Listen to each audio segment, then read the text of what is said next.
자, 돌아왔습니다. 자, 판타지가 갖는 힘. 자, 이렇게 양산화된 판타지 소설을 왜 자꾸 읽느냐. 케이팝도 똑같잖아. 자, 여러분들. 자, 양산화 됐어요. 양산화는 모든 산업 분야에서 일어나는 흐름 중에 하나. 즉, 현재의 트렌드예요. 이자 고객의 니즈입니다.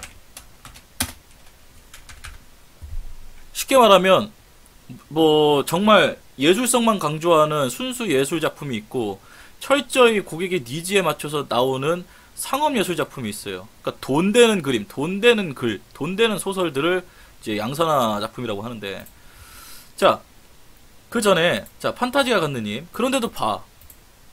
아, 역시 판타지 소설은 옛날 게 재밌어. 옛날 게 최고야. 이러면서 오늘도 문피아를 서성거리고 결제를 하고 이리저리 또 좋은 작품이 없나, 바닷속에 숨은 진주를 찾아서 그런 독자들이 오늘도 수없이도 돌아다닙니다. 이 판타지가 갖는 힘, 그게 바로 판타지가 갖는 힘이에요. 자, 장문의 소설을 읽기 힘들어하는 아이와 어른 모두 판타지라는 환상적 첫인상이 소설 입문에 큰 힘을 줘요. 제 생각이에요. 첫 번째로는. 자, 우리 어렸을 때 만화 읽고 있으면 엄마가 뒤에서 등짝 딱 냈죠. 그런 거 읽지 말고 위인전기 읽으라고. 근데 지금은 달라졌어요. 부모들이 만화책을 읽고 있으면은 봐. 단 학생으로서 읽지 말아야 될 만한, 보지 말아야 될 만한만 보지 마. 네 나이에 맞는 애니메이션은 뭐든지 봐도 돼. 게임도 뭐든지 해도 돼. 네 나이에 맞는 거에 한해서. 왠지 아세요? 일단 보는 버릇이 생겼다는 거야. 만화를 봄으로써 이야기에 관심을 갖게 되고, 그 다음에 거기에 써있는 대사들에 관심이 되고, 글자를 읽는 즐거움이 생긴 거야. 그리고 그걸 읽고 나서 상상하는 즐거움이 생겨. 그것이 나중에 잡지도 보고 신문도 보고 어른이 되면은 여러가지 글을 읽게 되는 버릇으로 이어집니다. 자, 두 번째로는 현세에 존재하지 않은 상상의 것들이 만들어낸 드라마라고 얘기했죠. 자, 현세에 존재하지 상상의 것들이 만들어낸 드라마지만 결국 우리 이야기다. 아까 왕자의 게임을 통해서 충분히 설명을 드렸죠. 더 이상 설명 안 합니다. 이것은 마치 이 판타지라는 것은 종교가 갖는 힘과 비슷하다고 저는 봐요. 인간의 순수 호기심과 환상을 자극시킵니다. 끊임없이 이 종교는, 여러분들, 종교는 이 세상에서 가장 비논리적이에요. 가장 비논리적이야. 말도 안 되는 거야. 나는 크리스천이지만 전 천주교 신자인데도 성서를 읽을 때마다 재밌어. 판타지 소설을 읽는 것 같아서. 만약에 이 비논리적인 종교라면은 이 세상의 모든 과학자들은 종교를 믿으면 안 되지. 안 그래요? 근데 이 세상의 모든 과학자 중에 상당수는 종교를 갖고 있다는 거야. 스티브 잡스도 이상한 종교에 빠져가지고 끝내 자신의 그 암을 그 종교를 통해서 극복해보겠다 했는데 결국엔 죽었죠. 그런 것처럼 종교가 갖는 힘은 인간의 순수 호기심과 환상을 계속 자극시키는 힘이 있어요. 그러면 이장원 작가, 당신이 말하는 종교가 뭔데? 저는 가장 비논리적인 것을 논리적으로 믿게 하는 것이 종교의 힘이라고 봐요. 그게 종교야. 아니 씨발 이걸 뻥인 거 알아. 근데 뻥이라고 하니까 갑자기 좀 마음이 이상해져. 아 씨발 내가 이렇게 말해도 되나? 그러면 이제 성직자에 다가와. 그것도 하나님께서 이해하실 겁니다. 다 성서에 있는 인간의 모습들 중에 하나입니다. 뭐 어쩌고저쩌고 막 설득을 해. 가장 비논리적인 것을 논리적으로 믿게 하는 것이 바로 종교의 힘입니다. 이는 마치 우리가 소설을 읽는 복능과도 같다고 저는 보는 거예요. 네? 아시겠어요? 종교가 갖는 힘과 판타지가 갖는 힘이 약간 좀 비슷하다. 이래서 판타지 소설은 평론가들이 그래요. 질적으로는 정말 바닥을 쳤어도 양적으로는 계속 늘어나는 중이다. 좀 이렇게 비만스럽게. 그런데도 독자들은 계속 그 시장 속을 서성거린다는 거예요. 미련이 남아서. 우리가 모바일 게임 대작이 나왔어. 뭐 이카루스 M이라든지 뭐 테라의 모바일 막 나와. 뭐 리니지 레보루션. 근데 결국엔 똑같아. 시스템이 강화시키고 현질하고 자동 사냥하고 다 똑같은데도 새로 나오면 결국엔 다운받고 지른다는 거야. 그게 바로 종교가 갖는 힘과 비슷한다는 거죠. 판타지가 갖는 힘이라는 거죠. 그게. 아시겠어요? 자, 그러면 한국 판타지 소설은 어떻게 흘러왔냐? 한국 판타지 소설의 역사의 대략에 대해서 얘기를 할 건데, 이거는 제가 처음에 서두에도 말씀드렸지만 도서관을 가거나 다른 평론가들의 논평을 읽거나 이러지 않았습니다. 절대로 그러지 않았어요. 그냥 20년 동안 판타지 소설 팬으로서의 이장원과 작가로서의 이장원이 느낀 바, 그리고 지금 문피아, 조아라, 네이버 웹소설 유료결제 베스트된 작품들을 다 완독을 하고 느낀 점을 토대로 오늘 강의를 준비했기 때문에 이건 지극히 주관적인 기준입니다. 이 역사 연대기는. 자, 탄생기라고 볼 수가 있는데 1993년 1996년 정도라고 봐요. 이때가 제가 초등학교 3학년부터 초등학교 6학년 때까지였는데, 초등학생들은 한국 만화 영화 많이 봤어요. 이때 전성기예요. 근데 우리 대학생 형들은 뭐 했냐, 이때. 휴학한 대학생들이 하이텔, 라우누리, 뭐 천리안, 코코텔 등을 통해서, 또는 인터넷이 아니에요. 인트라넷이 있었어, 학교에. 인터넷을 통해서 휴학한 대학생들이 릴레이 판타지 소설을 써요. 그리고 플러스 야설까지. 이게 최초의 웹소설 형태예요. 외부로 연재된 소설입니다. 최초의 외부로 연재된 소설. 자, 이 중요한 말입니다. 아까 우리 제목에서 웹 가로쳤죠? 판타지 소설이지 웹소설이 아닙니다, 여러분들. 간혹 웹소설이 판타지 소설이라고 말하는 사람이 있어요. 웹소설은 로맨틱 코미디, 팬픽 소설, 판타지 소설, 무협을 통칭 일컫는 게 웹소설이라고 이야기하는데 그건 잘못된 거예요. 정말 잘못된 거예요. 요즘엔 그렇게 부른데 시장에서 웹소설은 판타지 소설과 로맨틱 코미디와 팬픽과 무협을 말하는 거야. 아니에요. 그건 정말 잘못된 말이에요. 그냥 독자들이 착각한 거야. 그렇게 하도 외부로 그런 장르의 소설들이 연재되다 보니까 아, 웹소설이구나 라고 생각을 하는 거지. 웹툰도 마찬가지야. 외부로 연재되는 만화일 뿐이야. 그게 웹툰도 하나의 장르라고 보시면 안 돼요. 그냥 만화지. 장르로서 분류하지 마시고 그냥 플랫폼으로서 분류를 하셔야 맞는 겁니다. 매우 잘못된 말이고, 하이텔에 연재됐던 판타지 소설코는 오늘날 웹소설과 뭐가 다르죠? 옛날에 여러분들 하이텔 라운드에 들어가시면은 동아리가 쫙 나와요. 그럼 거의 문학, 종교, 존내 많아. 문학 들어가, 판타지, 무협 다 있었어. 지금 문피랑 똑같다니까? 그럼 들어가. 그러면은 오늘 연재된 거 쫙 나와. 그럼 누르면 텍스트 파일로 다운받아지거나 텍스트 파일 바로 떠버려요, 거기서. 오늘날 문피아가 뭐가 달라? 근데 웃긴 게 뭔지 알아? 그때 당시 그걸 웹소설이라고 안 했다니까? 그냥 판타지 소설이라고 했지. 자유연재작이라고 했고 자유문학관이라고 했어요. 차라리 종이책이냐 전자책이냐 구분하고 형태에 따라서 출간 플랫폼이 외부로 하느냐 오프라인 매장이냐의 차이지, 웹소설이 판타지 소설이며 웹소설이 하나의 장르로 자리 잡았다고 단정 지을 필요는 없어요. 제 생각입니다.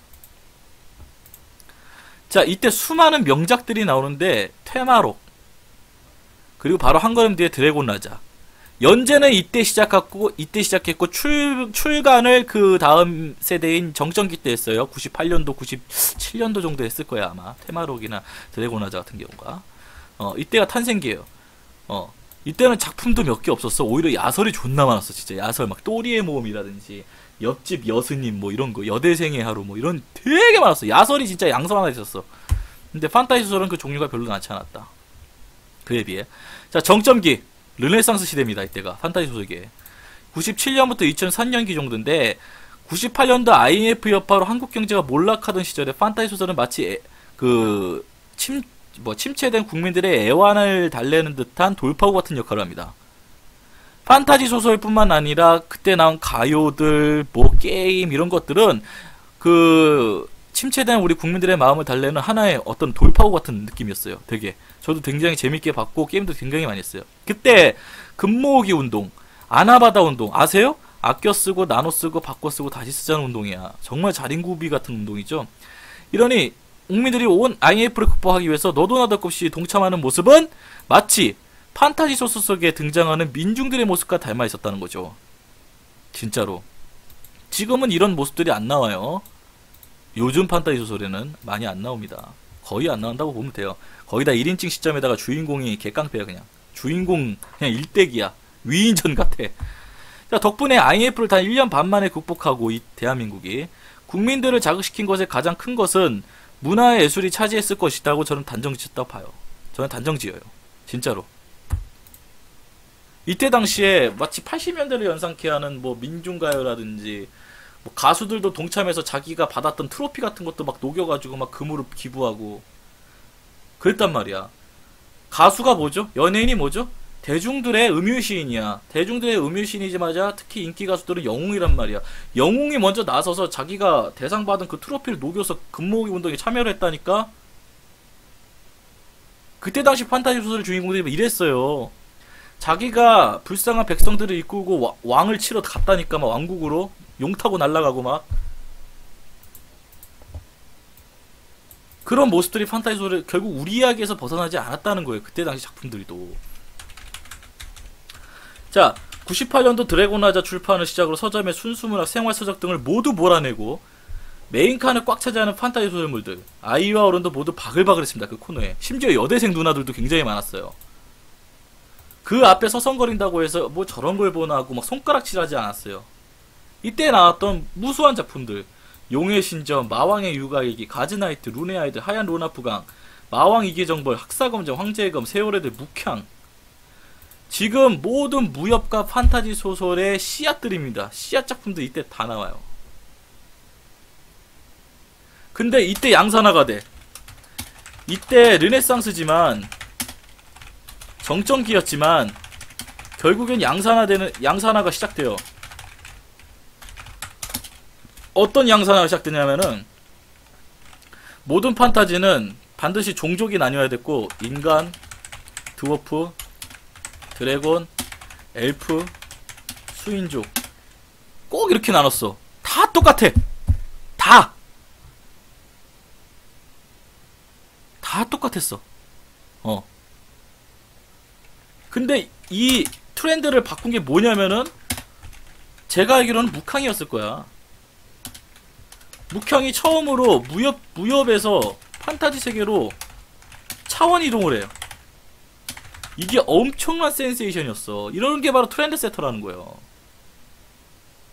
지금은 이 차원 이동이 기본이잖아. 기본 요소잖아. 이때는 이게 트렌드 세터였어. 또 여자로 변해. 묵향이. 여자로. 뭐 이런 것들. 왜 판타지 소설이 97년부터 2004년 초반까지 정전기를 찍었느냐. 이때 우리나라가 많이 혼란했거든요. 그때 이 한태수 작곡가시라는 분이 계신데 대중음악 작곡가 분이신데 그러니까 친한 형님이에요. 이분이 저한테 그런 얘기를 해요. 장원아, 모든 르네상스는 나라가 어려울 때 그 정점에 달해. 생각해보니까 고려 몽골 침공 당시에 불심으로 적을 몰아내자마자 팔만대장경. 이 팔만대장경을 어떻게 만들었는 줄 알아요? 몽골이 위에서 내려오고 있는 와중에 한 글자를 팔 때마다 3번 절했어요. 엄청난 정성이 들어가죠. 그 불심으로 이 외세의 침략을 견뎌보는 거야. 그러니까 이런 작품들이 나오는 거예요. 삼국시대 고려시대 불교는 단순히 무매한 백성과 나라를 다스린 수단이 아니라 이게 바로 종교와 판타지가 갖는 힘인데 불교는 종교이기 전에 서민귀족 할 것 없이 신비로운 오락거리로 작용도 합니다. 판타지 소설처럼.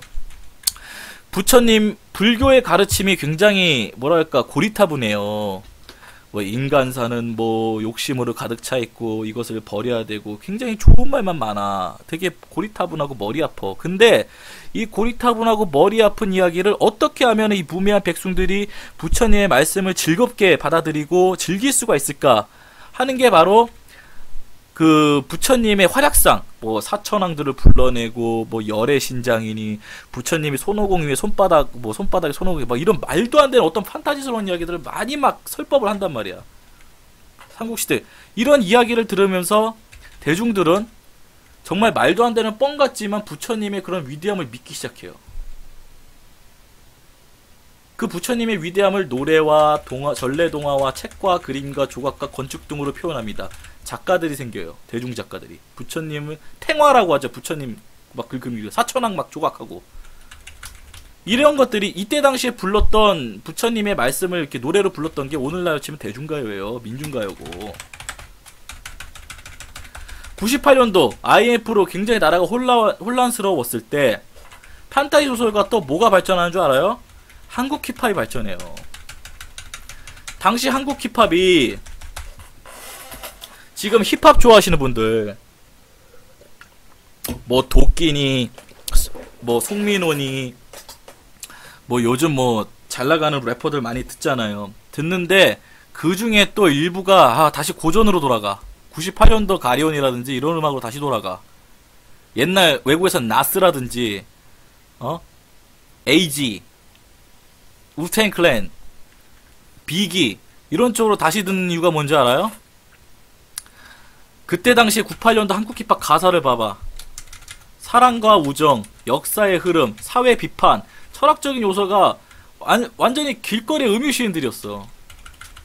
그 가사들이 문학적으로 가치가 충분했다니까. 난 그래서 래퍼들을 작가라고 얘기를 하는 거예요. 시인이라고 얘기를 하는 거고. 근데 요즘 우리 래퍼들 어떤 가사 써요? 가사라고 하기에도 좀 민망한 자기 자랑, 허세, 증명되지 않는 허세, 스웩. 아무도 너한테 뭐라고 안 했는데 괜히 혼자 빡쳐있어, 가사 속에서. 널 알지도 못해. 헤이터도 없어. 근데 없는 헤이터 만들고. 무슨 말인지 알겠어요? 그래서 스눕독이 그런 말을 하는 거예요. 그게 요즘 애들의 씬의 게임이라면은 난 그 게임에 간섭할 필요도 없다. 그 게임을 인정해줄 뿐이다. 다만 껍데기일 뿐이다. 오리지널틱이 존재하지 않는다면. 그런 얘기를 해요. 이건 꼰대라서 얘기하는 게 아니라 저는 꼰대가 되게 싫어요. 저는 작가로서 얘기를 하는 겁니다. 고전에 대한 가치를 얘기하는 거고 기본이 있어야 돼요. 무슨 말인지 알겠습니까? 자, 맞죠? 웹에서의 소설 사이트도 다수 생겨납니다. 이모티콘 로맨틱 코미디 소설이 유행해요. 내 남자친구를 잃은 엽기적인 그녀 귀연이 아시죠? 귀연이? 그분이 이때쯤부터 한번 활동했을 거예요. 대사 중간 또는 끝에 항상 주인공의 감정을 표현하는 이모티콘을 꼭 붙여야 돼요. 이게 유행이었어요. 그래서 이 이모티콘 코미디 소설이 유행하다 보니까 또 이것도 양산화가 돼. 엽기적인 그녀를 시작으로 자 보세요. 판타지 소설가 무협이 뺨치니까 이제 그게 슬슬 양산화되기 시작했다 그랬잖아요. 아무리 정점기지만 한 2002년, 2003년쯤에 양산화될 때쯤에 아니다. 그 전이구나. 한 2000년도쯤에 바로 이런 이모티콘 소설이 또 나오기 시작합니다. 대사 중간 또는 끝에 항상 주인공의 감정을 표현하는 이모티콘을 꼭 붙여야 돼요. 물론 텍스트 소설이면 정말 웹툰을 보는 것 같이 굉장히 간단하고 흐름이 좋았어요. 그리고 이런 소설이야말로 구성이 탄탄해야 돼. 구성이. 예, 그래야 안 질리게 본단 말이야. 이때 게임사들도 같이 부응해요. 나라가 어려운데 게임사들도 같이 부응한다니까? 왜 부응하는지 알아요? 이때 게임이 스토리가 너무너무 재밌어. 특히 창세기 전은 엄청난 훌륭한 스토리라인과 일러스트를 자랑했어요. 정말 최고입니다. 자, 최악의 위기에서 최고의 산업문화를 꼽히는 한국의 렌터 분야 르네상스 기초 마련 시대입니다. 이때가 더불어 판타지 소설도 가장 많은 발전을 했던, 질적으로 많은 발전을 했던 시대입니다. 이때 대통령은 이제 돌아가신 김대중 대통령 분이신데, 이분이 대단한 게 뭐냐면은 자신은 마지막으로 문화 대통령이라고 얘기를 해요. 근데 이분의 대단한 업적은 뭐냐면 끊임없이 독재와 맞서 싸웠고, 그 독재에 맞서 싸우다가 고문을 당하셔서 다리를 저시잖아요. 그런데도 대통령이 되고 나서도 한반도 평화를 위해서 햇볕 정책이라는 과감한 그런 정책을 시행했고, 그 다음에 98년도 IMF 위기를 1년 반 만에 극복을 했고, 거기에 플러스 우리나라 역사상 최대 흑자 기록을 냅니다. 그 다음에 바로 무역수출 흑자 기록을 내요. 네 자리 수준가 그래. 물론 단위는 억달러입니다. 그럼 어떻게 보면 경제 대통령이잖아. 나라 살린 경제 대통령이잖아. 근데 이분은 나는 경제 대통령이 아니다. 나는 문화 대통령이다. 라고 얘기를 해요. 그만큼 이 문화가 갖는 힘입니다. 이 글이라는 게, 그림이라는 게, 게임이라는 게. 이게 오늘날에는 엔터 분야라고 얘기하는데, 그래서 이런 엔터 분야는 나라가 혼란스러울 때 많이 발전을 해요. 자, 보통 역사의 흐름은 탄생기가 있고 정점기가 있으면, 탄생기, 성장기, 정점기, 그 다음에 이제 뭐 하락기, 그 다음에 몰락, 이렇게 5가지 나누는데, 판타지 소설은 우리나라는 뭐든지 빨라. 탄생기 다음에 바로 정점기고 그 다음에 바로 쇠퇴기예요. 2005년부터 지금까지 약 14년 동안 똑같아요. 제가 아마 2008, 9년부터 작가 준비한다고 판타지 소설을 끊었는데 왜? 볼 게 없는 거야. 다 똑같아, 내용이. 지금도 마찬가지야. 지금은 더 심해. 지금은 프롤로그만 읽고 그 내용이 어떤 건지 다 짐작이 간다니까. 바로 그냥 꺼버려. 자, 2005년 때 무슨 일이 있었냐면, 요즘 아이들이 너도 나도 개인 방송 스트리머가 되겠다는 것처럼, 또는 연예인이 되겠다는 것처럼, 당시 학생들은 판타지 소설가가 직업 1순위였어. 이때. 수업 시간에 선생님의 말씀을 흘려들으며 몰래 공책에 소설을 쓰기 시작합니다. 귀현이 같은 분들이 대표적이죠. 이러한 작품들이 우후죽순 쏟아지고, 내용은 점점 체계화가 아니라 정형화, 양상화되고 틀이 갖춰져요. 포맷이 다 거기서 거기. 양적으로 엄청난 성과를 거뒀지만 질적으로는 바닥을 치게 됩니다. 이때 양산화된 게 지금 14년째 이어지고 있다니까요. 이 트렌드가 안 바뀌고 있는 거야, 14년 동안. 그러니까 여러분들 기회예요. 기회. 지금이 기회야. 나도 기회라고 생각해서 늦어도 내년 초까지는 연재를 하겠다는 거예요. 이 강의를 시작으로. 트렌드를 바꿀 수 있는 기회야. 유행은 돌고 돈다 그러잖아. 어쩌면 제가 쓰고 있는 약간 좀 옛날스러운 이 습작들이 트렌드가 될 수가 있어. 아니면 여러분들이 쓰고 있는 그 엄청난 그 뭐지? 상상할 수도 없는 그 습작들이 트렌드가 될 수가 있다는 거야. 지금이 기회라니까. 여러분들 도전하세요. 자, 그러면은 이 2부 강의 마지막으로 여러분들에게 한 가지만 더 말씀드리겠습니다. 저도 판타지 소설 쪽에서, 저도 판타지 소설계에서는 입문자입니다. 비기너. 입문자인데, 작가로서의 경력은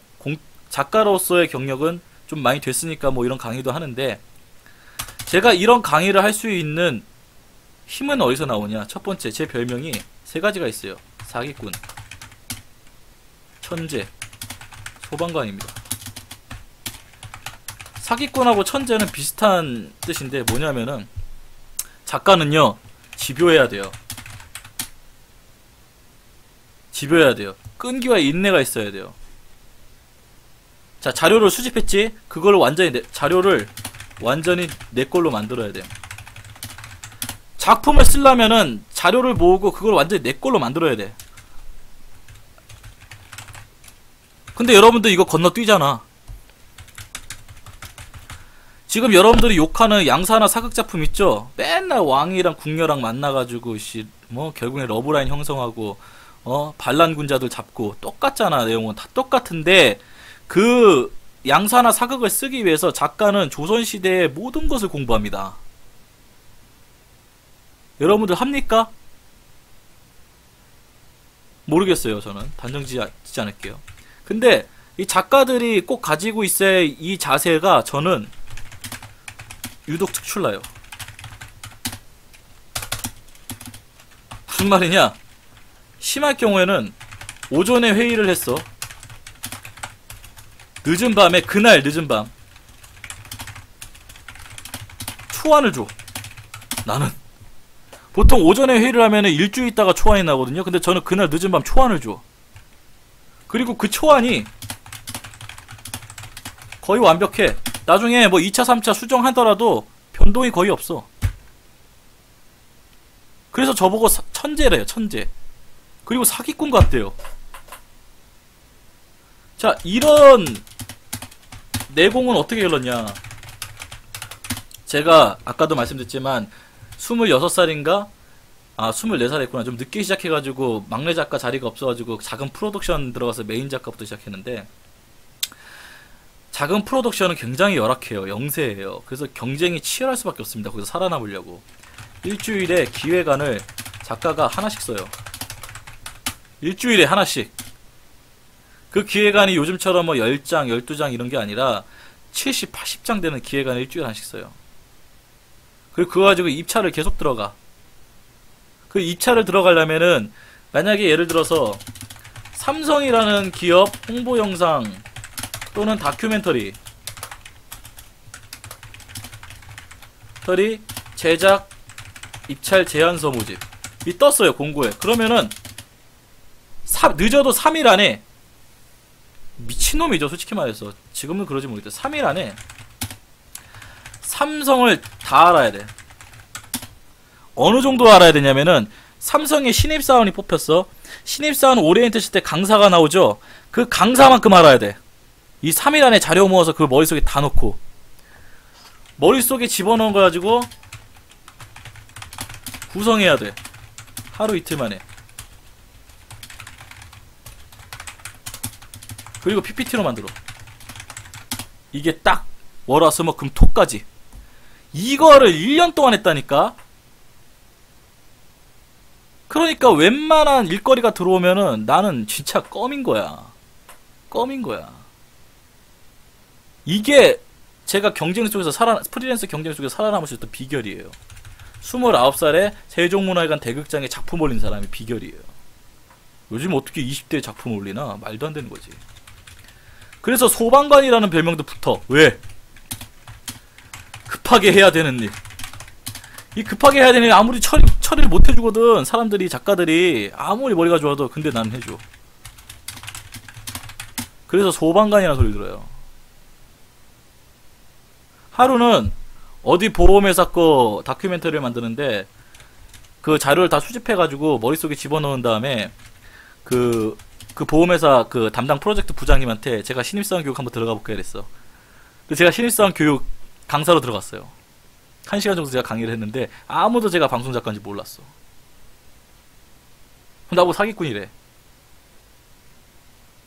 이런 별명이 있는데 제가 왜 이런 말씀을 드리냐면은 양산화된 판타지 소설을 쓰던 뭘 쓰던 간에 글을 함부로 쓰지 말라는 거예요. 이 정도까지는 아니더라도 아까 그 작가의 기본이라는 게 있었죠? 작가는 무엇일까? 생각하는 사람이고 대중에 표현하는 사람이고 무매한 대중들보다 세상을 똑바로 보고 앞서 보는 시각을 이끌어주는 일선에 선 사람들, 작가의 위치의 핵심 역할 플러스 이 정도 소양은 있어야 된다는 소리입니다. 알겠어요? 여러분들이 판타지 소설을 쓰려면은 남의 작품을 존나게 읽어야 돼. 분석하고. 아, 양판서 맨날 내용이 거기서 거기에요. 그래, 맞아. 내용 거기서 거긴데 그걸 인정하고 그 시각에서 벗어나야 돼. 양판서를 많이 봐야 그 다음 트렌드를 당신이 잡을 수가 있어요. 저는 그래서 고전의 유행은 다시 한번 돌아올 것이라고 생각하고 저는 고전으로 다시 돌아간 거고, 여러분들은 여러분들 나름대로 트렌드를 한번 잡아봐. 자, 그러면은 여기까지. 자, 2부 공연입니다. 2부 강의를 마치고요. 본격적으로 이제 실용 강의로 넘어갑니다. 3부는 정말 재밌어요. 3부는 솔직히 앞에 1부, 2부는 보셔도 되고 안 봐도 되는 내용이야. 근데 보면 좋은 내용. 근데 난 바로 그냥 글 쓰고 싶어요. 어떻게 쓰는 거예요? 매뉴얼 알려줘요. 알았어. 그 매뉴얼 알려줄게. 3부 강의 보자마자 바로 쓸 겁니다. 바로 소설 쓸 거예요. 그 자리에서 저도 쓸 거예요. 제가 가르친 내용 토대로. 3부 때 뵙도록 하겠습니다.